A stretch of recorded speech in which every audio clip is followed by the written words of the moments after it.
here and wait for him to come back.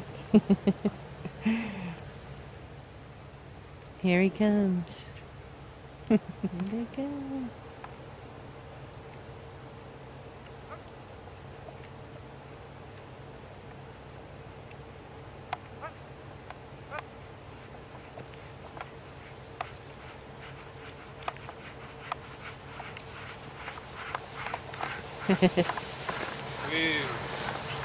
Good puppy. That's amazing. Good dogs. How is that? How you feeling? So it's good exercise for you, huh? Oh yeah, it's a great way to get outside and exercise with your dogs and hang out with them. So how did you teach him the first time? Well, see, that's the beautiful thing. If you get real sled dogs, you know, these are genetically designed by God and sled dog racers to go. That's what they do. They just pull. We're still working on Whoa. The only reason it was so easy to stop is because we're all out of shape and we're getting old. Yeah. That's right. That's right.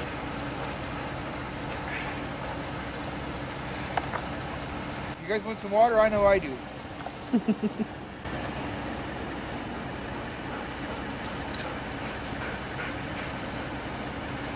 So this is the first time they've been out since last winter, huh? Yeah.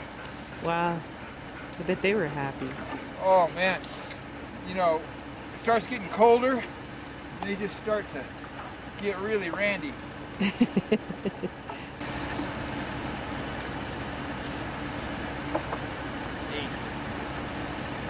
want some water?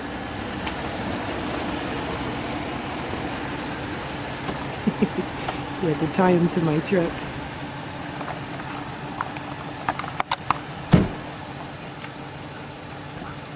It's a little warm for them. Yeah, I was gonna say it would be, huh? Yeah, especially if we're a little bit fat, huh? Yeah, I'm sweating too. You betcha.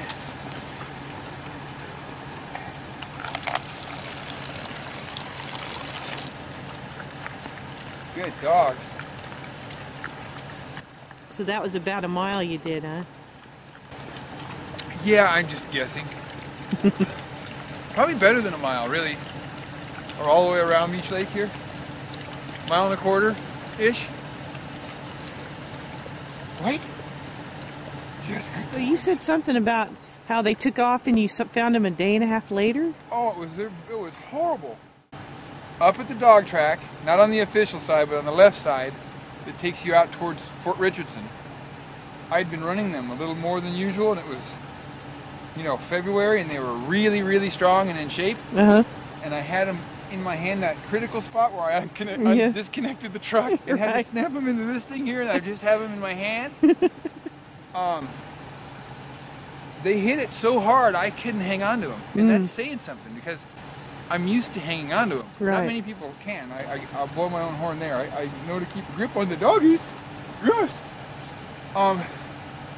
It was horrible. I went and got a four-wheeler and tried and tracked them, and oh, I was devastated. And 3 days later, they showed up at Blondie's Cafe, Blondie's The espresso. espresso stand.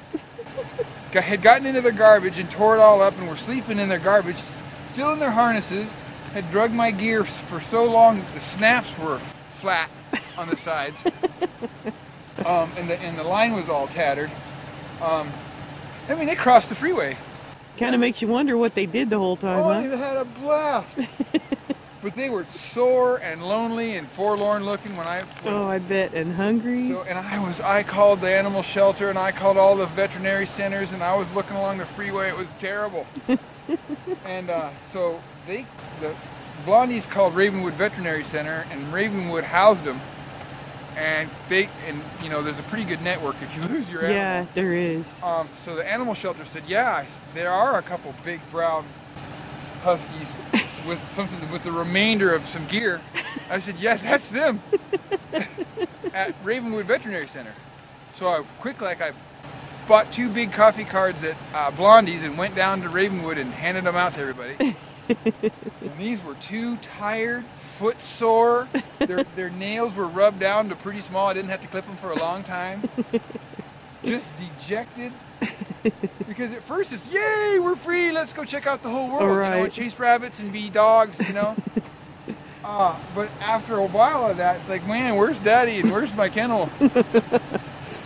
They weren't ready to run for about a week after that. Were you? You rocket scientist.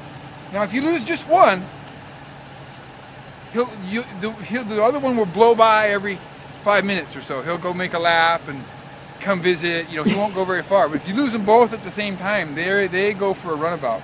Now, do you always use 2 dogs when you ski? Yeah, I do, unless I bring a partner who wants to learn, and then I take one and my friend takes one. Okay. But like if you race, is that how they always races? No, with 2? races are generally 1 and 2 dog classes, men and women's, long and short races.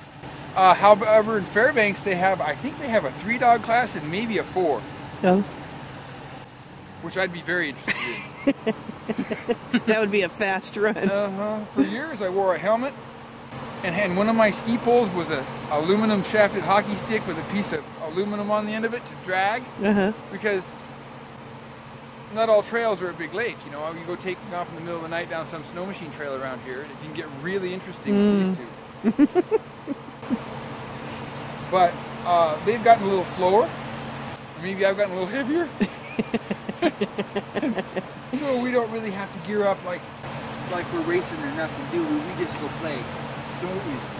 I also have teaching my sons how to ski jor, or I can hook them to a sled behind me, and then another kid to that sled, like in a big train, and we go around the lake and have a great time.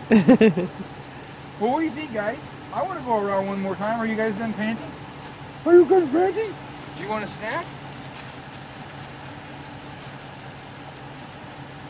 So, you know, they could be distance dogs, and I guess I could be a distance dog, but we sure would have to practice. We'd have to do a lot more than once a weekend in the middle of the night, find a trail or find this lake and go play. Boy, look at those eyes. They're just looking right at that bag. These guys are real sweethearts. They never fight anybody else. They fight each other, but, you know, it's more bluster than... Right. They're great with kids. I mean, they may run you over. It's hysterical teaching people who have never ski jored and never run dogs, because you have to use calm sounds if you want them to stop, not frantic, horrified sounds.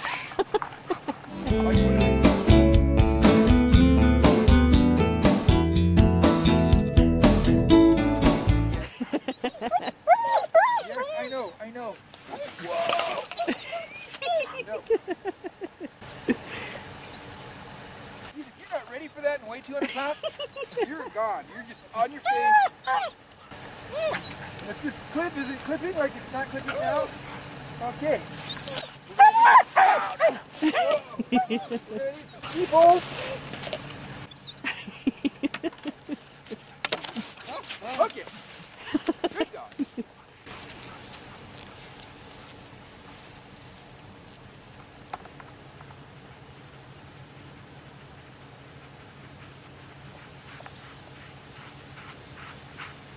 Good dog. Good.